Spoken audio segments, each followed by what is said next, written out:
about sharing God's love with everyone that we possibly can, regardless of ability or age or gender.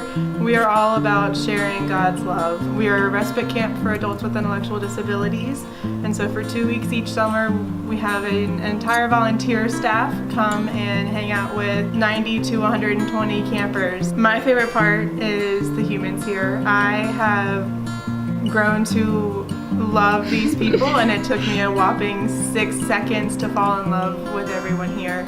There is so much love to be shared and so much honesty and so much generosity that is passed around at this place, and I have never in my life experienced anything like it. So when I first started, I started as the conference intern for Camp Rainbow. I was terrified.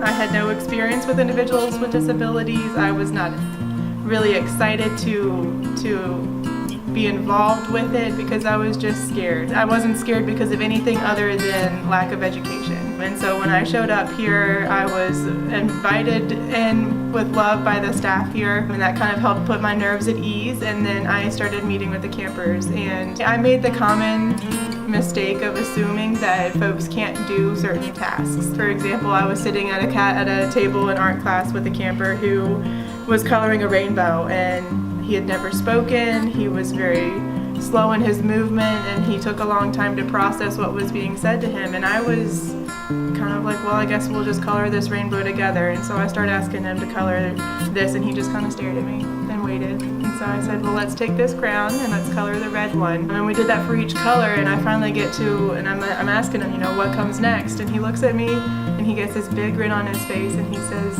green. And so we colored that whole rainbow, and that man had fooled me into thinking that he could not speak and that he could not color the rainbow. And I learned at that point in my first year here never to underestimate a single person here, and to always encourage folks to do things on their own and to let them find their voice.